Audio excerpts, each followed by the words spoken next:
Hello friends, कैसे हैं आप सभी लोग। उम्मीद है बहुत ही अच्छे होंगे।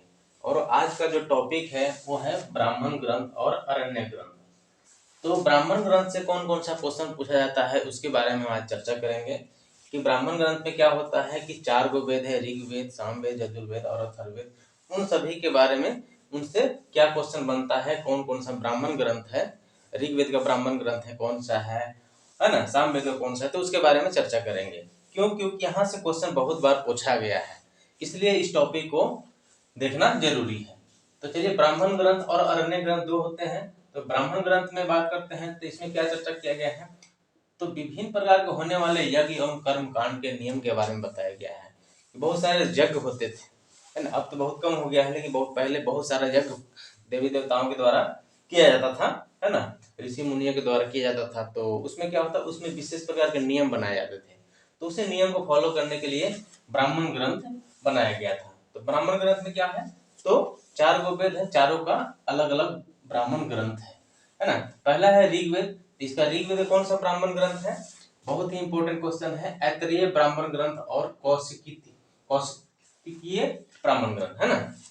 ऐतरेय ब्राह्मण ग्रंथ और कौशिकीय ब्राह्मण ग्रंथ, दो आपको याद रखना है किसका ब्राह्मण ग्रंथ है, तो ऋग्वेद का, है ना। और इस ब्राह्मण ग्रंथ में क्या चर्चा किया गया है, तो राजा के राजत्व के बारे में चर्चा किया है। इसमें ऋग्वेद के ऐतरेय ब्राह्मण ग्रंथ है, उसमें क्या किया गया है, राजा के महिमा के बारे में चर्चा किया है कि राजा का राजत्व का मतलब वो लोग कैसे अपना दरबार में रहते थे, उसके बारे में राजत्व का चर्चा किया गया है। फिर भी और क्या है, इसमें राजसूय यज्ञ, राजा लोग कैसे एक यज्ञ करवाते थे उसके बारे में चर्चा किया गया है। किसमें, ऐतरेय ब्राह्मण ग्रंथ में और ऋग्वेद में। ऋग्वेद के ऐतरेय ब्राह्मण ग्रंथ, कौशिकीय से कुछ ज्यादा इंपॉर्टेंट नहीं है। फिर आता है सामवेद। सामवेद में क्या होता है, तो इसका भी 2 ब्राह्मण ग्रंथ है। कौन, पंचवीस ब्राह्मण ग्रंथ और षड्वीस ब्राह्मण ग्रंथ है। तो पंचवीस ब्राह्मण ग्रंथ में क्या है, तो माता सरस्वती को लुप्त होने एवं प्रकट होने के बारे में चर्चा किया गया है। किसमें, सामवेद के पंचवीस ब्राह्मण ग्रंथ में, ठीक है। और षड्वीस ब्राह्मण ग्रंथ में क्या है, तो षड्वीस ब्राह्मण ग्रंथ में क्या है, भूकंप एवं अकाल की चर्चा किया गया है। इसका नाम ही है षड्वीस। विष, विष मतलब क्या होता है, जहर, है ना। यानी ये कोई फायदेमंद वाली काम नहीं है। ये जब जब भी होता था तो ये नुकसान ही करता था। भूकंप, भूकंप कहाँ फायदेमंद थोड़ी होता है। अकाल, जहाँ अकाल हो जाता है वहाँ खाना पीना मुश्किल हो जाता है ना। दाना पीना का मुहाल हो जाता है। तो ये क्या होता है, भूकंप मतलब क्या होता है, कहीं ज्यादा पानी हो गया तो उसमें भूकंप हो गया, कहाँ जहाँ पानी नहीं है वहाँ अकाल पड़ जाता था। ये सब का किस में आता था, तो सामवेद के षड्वीस ब्राह्मण ग्रंथ में इसकी चर्चा किया गया है। किसमें, षड्वीस ब्राह्मण ग्रंथ किसका है, सामवेद का। ऐतरेय कौशिकीय किसका है, ऋग्वेद का। बस 4 क्वेश्चन याद रखना है। ऐतरेय और कौशिकीय ऋग्वेद का है, पंचवीस और षड्वीस सामवेद का है, ठीक है। बात करते हैं यजुर्वेद और अथर्ववेद। तो यजुर्वेद में किसका है, तो यजुर्वेद में शतपथ ब्राह्मण ग्रंथ और तैतरीय ब्राह्मण ग्रंथ। शतपथ में किसका है, इसका ब्राह्मण ग्रंथ है शतपथ, और तैतरीय किसका है, यजुर्वेद का।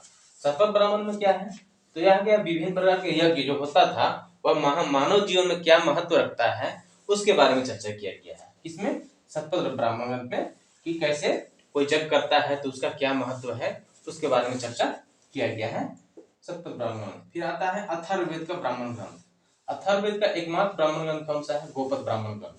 कौन सा है, एकमात्र ब्राह्मण ग्रंथ है। सब में देखे थे, ऋग्वेद में ऐतरेय कौशिकीय है ना, सामवेद में पंचवीस षड्वीस, यजुर्वेद में शतपथ और तैतरीय। लेकिन इसका एक ही ब्राह्मण ग्रंथ है, गोपद ब्राह्मण ग्रंथ। गोपद में क्या है, इसमें गायत्री मंत्र की चर्चा किया है। किसने, गायत्री मंत्र की महिमा की चर्चा किया गया है। और आपको बता दें कि गायत्री मंत्र को हम ऋग्वेद में चर्चा किए थे कि गायत्री मंत्र की चर्चा किसमें है, तो ऋग्वेद के तीसरे मंडल में है ना। ऋग्वेद में 10 मंडल बताए थे, है ना। दूसरा 7वां मंडल सबसे प्राचीन, 8वां में क्या था, वरुण देवता की चर्चा किया था, 9वां में सोम देवता की चर्चा किया गया था, है ना। तो इस तरह से तीसरा मंडल में किसकी चर्चा किया गया है, गायत्री मंत्र की, है ना। और गायत्री मंत्र के रचनाकार भी पूछ देते हैं, गायत्री मंत्र के रचनाकार कौन थे, तो विश्वामित्र, है ना। तो गायत्री मंत्र के रचनाकार कौन थे, विश्वामित्र। तो ये सभी चारों वेद से ब्राह्मण ग्रंथ थे, है ना। ऋग्वेद का ब्राह्मण ग्रंथ, सामवेद का, यजुर्वेद का, अथर्ववेद का, ये 4 क्वेश्चन है। और दो दो सबका मिलाकर के 8 से 10 क्वेश्चन यहाँ बनता है और यहाँ से क्वेश्चन पूछा जाता है। इसलिए इस टॉपिक को ध्यान में रखना है कि वेदों का कौन कौन सा ब्राह्मण ग्रंथ है। एक होता है अरण्य ग्रंथ। अरण्य ग्रंथ भी इसी का दूसरा रूप है। इसमें क्या होता था, इसकी रचना कहाँ किया जाता है, इसकी रचना जंगल में किया गया था। कहाँ? जंगलों में किया गया था। इससे ज्यादा कोई इंपॉर्टेंट नहीं है, लेकिन इसको ध्यान में रखना है कि अरण्य ग्रंथ जो होता है उसकी रचना कहाँ किया गया था, तो जंगलों में किया गया था। इसमें किसकी चर्चा किया गया है, तो आध्यात्मिक ज्ञान एवं चिंतन के बारे में चर्चा किया गया है ना। आध्यात्मिक ज्ञान और चिंतन के बारे में चर्चा किया गया है।